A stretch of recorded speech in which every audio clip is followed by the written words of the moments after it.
સુરેન્દ્રનગર મહાનગરપાલિકા દ્વારા આજે સુરેન્દ્રનગરના લોકોને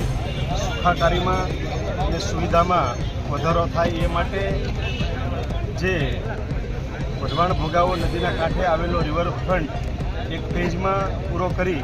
અને બીજા ફેઝના લોકાર્પણનો શુભારંભ પણ કરવામાં આવ્યો છે. સાથે સાથે ત્રીજા ફેઝ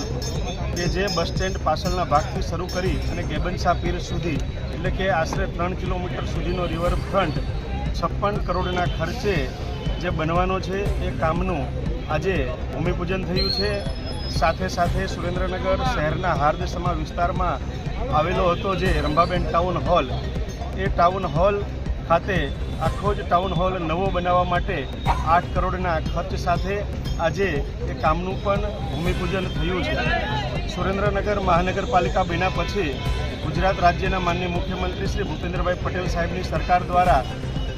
કરોડો રૂપિયા આ શહેરના વિકાસ માટે, આ શહેરના લોકોને સારી સુવિધા અને સગવડતા પ્રાપ્ત થાય એ માટે મળ્યા છે. એના ભાગરૂપે આજે